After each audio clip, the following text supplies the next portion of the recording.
Que ce soit pour étudier ou pour travailler au Luxembourg, vous aurez besoin de suivre ceci.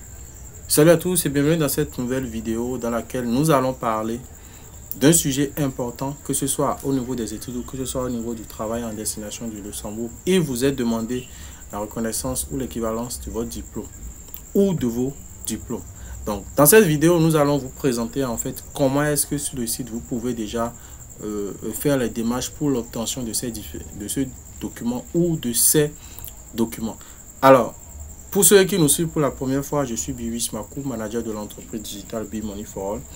Et nous faisons cette vidéo depuis le Bénin, principalement la capitale Porto Novo. Et pour ceux qui nous suivent aussi pour la première fois, nous sommes une entreprise de services informatiques qui a les marketing digital et investissement et opportunités en ligne. Et qui dit opportunité dit opportunité de voyage et opportunité d'investissement. Sans plus tarder, nous allons directement sur l'écran de notre ordinateur ou comme nous aimons vous montrer, vous allez taper. Alors, nous irons sur le site guichet.public.lu comme d'habitude, qui est la plateforme officielle en fait du gouvernement du Luxembourg. Et nous allons en fait vous montrer comment est-ce que vous pouvez chercher à avoir les informations nécessaires. Alors, déjà, nous voici en fait sur la plateforme en question. Et là, c'est très simple. Nous allons taper, voilà, nous allons taper reconnaissance diplôme. Un instant, voilà, comme ça peut aller. Et on lance la recherche. En lançant la recherche, vous allez voir, un instant, on descend. Comme vous pouvez déjà le voir, on dit demander une reconnaissance du niveau d'études primaires secondaires. Ça, c'est pour ceux qui n'ont pas le bac. Alors, demander reconnaissance académique des diplômes étrangers. Bon, bref. On continue, on continue. Et là, ce qui nous intéresse dans le cas d'espèce, juste pour le cas d'espèce, nous allons prendre un exemple. Pour le cas d'espèce, nous allons prendre un exemple où nous allons prendre l'exemple du baccalauréat. Demander une reconnaissance de diplôme du baccalauréat. Désolé. Alors là, nous voilà en fait déjà directement sur la plateforme en question, dont la dernière modification a été faite le 30 novembre 2023, donc il y a moins d'un an. Alors déjà, les certificats, on va lire un peu rapidement. Les certificats ou diplômes de l'enseignement secondaire général, classique et professionnel obtenus à l'étranger peuvent, sous certaines conditions, faire l'objet d'une reconnaissance d'équivalence. La demande de reconnaissance d'équivalence est soumise au paiement obligatoire d'une taxe dont le montant varie selon le pays dans lequel le certificat a été obtenu. Les personnes concernées, on déroule pour que vous puissiez voir. Les détenteurs d'un diplôme de type baccalauréat maturité voulant poursuivre les études supérieures ou universitaires au Luxembourg. Donc, si vous voulez étudier, vous avez besoin de ça. Les détenteurs d'un diplôme de type baccalauréat maturité voulant intégrer le marché de l'emploi. Donc, si vous voulez travailler, vous avez besoin de ça. Ensuite, les détenteurs d'autres diplômes d'enseignement secondaire général technique. Et on continue les conditions préalables. Pardon. Là, déjà, nous allons essayer. Bon, nous n'allons pas trop lire pour que la vidéo ne soit pas très longue. Mais déjà, il faudrait savoir en fait qu'en termes de conditions, peut-être vous allez prendre la peine de véritablement lire et de voir ce dont il est question. Mais déjà, nous allons voir les délais et les coûts. Là, ils ont parlé uniquement des délais liés en fait au pays conventionné. Il faudrait savoir que généralement, il y a, comment dire, les coûts varient selon le fait que vous soyez soit dans un pays conventionné, genre ayant signé une convention, comment dire, la convention de Paris ou de Lisbonne, selon le cas. Vous voyez, bon, quand vous allez lire un peu ici, vous allez comprendre que il y a plusieurs catégories. Mais déjà, pour le cas d'espèce, vu que nous sommes dans les pays tiers, on vient au niveau des coûts. Et là, vous pouvez voir, toute demande de reconnaissance de diplôme de type baccalauréat ou maturité est soumise au paiement d'une taxe. On va revenir déjà sur ça un instant. Voilà. Déjà, il faudrait savoir une chose. Une décision de refus de l'équivalence ne donne pas droit au remboursement de la taxe. Donc, si par exemple, vous faites une demande, que vous ayez une acceptation, c'est bon. Mais si vous avez un refus, sachez déjà que votre taxe ne sera pas remboursable ou ne vous sera pas remboursé, simplement. Et c'est la même chose. Quand on dit souvent aux gens, voilà, qu'une procédure de voyage, par exemple, ça c'est une parenthèse que nous ouvrons. Quand on dit souvent qu'une procédure de voyage se prépare, les gens pensent que, voilà, ils vont se lever aujourd'hui. Vous pouvez faire la procédure et à la fin, vous aurez un refus. Quand vous avez un refus, il y a certaines démarches, il y a certains montants que vous avez engloutis qui ne sont pas en réalité, je dirais, remboursables. La grande majorité de tout ce que vous dépensez. C'est pour ça, généralement, quand les gens se contactent, et qui nous disent par exemple qu'ils veulent un accompagnement, quand on leur présente les tarifs, on leur dit vous payez peut-être 20 à 30% au début pour qu'on puisse déjà faire face à certains coûts. Et à la fin maintenant, vous avez droit, comment dire, quand vous avez le visa ou quand vous avez satisfaction, vous payez maintenant le reste pour qu'on puisse finaliser les procédures. Donc déjà, il faudrait déjà savoir, vous voyez par exemple quand on dit un coût du genre, que déjà je suppose, on prend le cas d'espèce où nous faisons partie de cette catégorie-là. Pour les pays, pour le diplôme, 125 € pour les pays non signataires des conventions.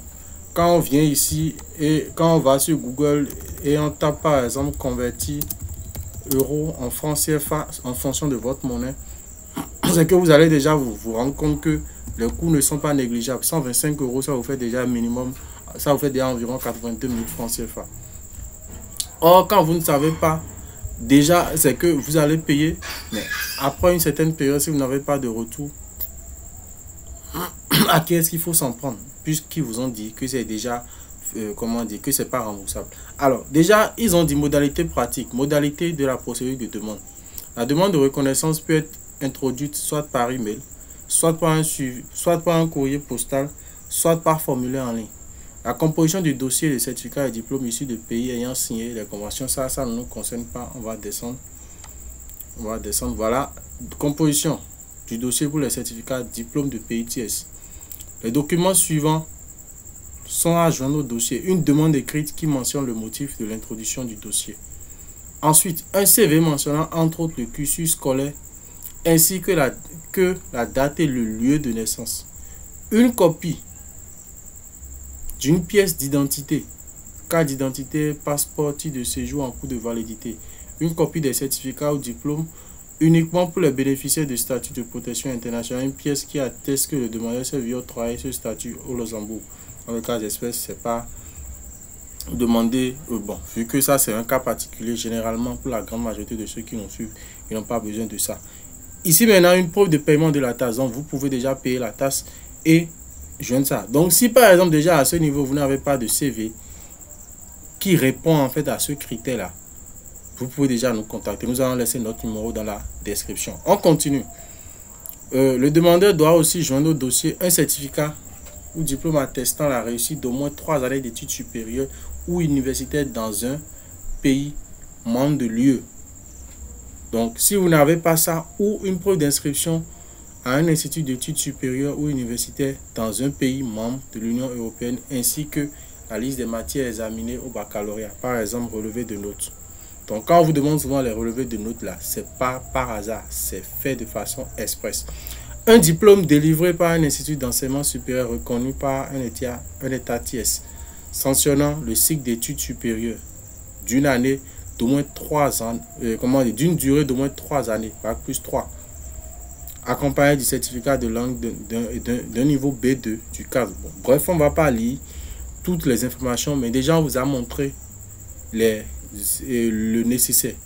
Et là, nous allons faire une petite mention. Ici, par exemple, on dit traduction des documents. Les documents doivent être rédigés soit dans l'une des 3 langues officielles du Luxembourg, le français, le luxembourgeois ou l'allemand, soit en anglais ou bien traduit dans l'une de ces langues par un traducteur assermenté. Donc, quand vous allez voir les traducteurs assermentés, vous allez découvrir les tarifs. Bon, bref, ce n'est pas l'objet de cette vidéo. L'objet déjà de cette vidéo, c'est de vous montrer les informations. Maintenant, pour pouvoir payer la taxe, les informations sont mentionnées là. Les informations pour faire le dépôt sont mentionnées là. Personne ne vous dira, oui, voilà, faites ci, faites ça. Maintenant, en fonction de la procédure que vous voulez faire, vous avez la possibilité, on peut même vous aider à remplir, à télécharger et remplir en fait ce formulaire. On peut vous aider dans les différentes formalités à mettre en place. Donc déjà, il est important de savoir que, comme je le dis, comme j'aime bien le dire, Et comme nous ne cesserons jamais de le répéter, les procédures de voyage se préparent étape par étape. On ne se lève pas du jour au lendemain pour partir ou peut-être, comment dire, pour voyager. Ce sont des procédures qui se font étape par étape. Et il est important déjà de notifier qu'en fonction du moment où vous êtes ou qu'en fonction de la période de l'année, si par exemple vous voulez étudier, c'est que d'ici fin avril, les inscriptions seront clôturées pour la rentrée de septembre. Donc si vous voulez démarrer une procédure, faites-le le plus tôt possible pour être sûr d'être dans les meilleurs délais et de respecter les meilleures conditions. C'est très important, je le dis et je le répète, c'est très important. Si vous avez des questions, déjà avant d'aller là, déjà vous pouvez voir, il y a des démarches associées. Demandez une reconnaissance d'équivalence de qualification professionnelle. Demandez une reconnaissance de niveau d'études sans obtention d'un diplôme final. Donc, il y a toutes ces informations-là que vous pouvez avoir. Il suffit juste de prendre la peine de lire sérieusement et vous allez comprendre beaucoup de choses. L'autre chose, par exemple, si vous êtes, je suppose, un employé, un infirmier, par exemple, et qu'il vous faut peut-être une reconnaissance d'équivalence de votre diplôme, c'est que la même procédure est faite pour vous. Juste qu'il va falloir juste faire la recherche nécessaire sur ce qui vous correspond le mieux. Nous sommes à la fin de cette vidéo. Si le contenu vous a plu, n'hésitez pas de vous abonner, d'activer la cloche de notification, de nous laisser un petit pouce bleu. Cela encouragera notre équipe à produire bien plus. Sur ce, on se dit à très bientôt pour d'autres contenus aussi intéressants les uns que les autres. Ciao, ciao!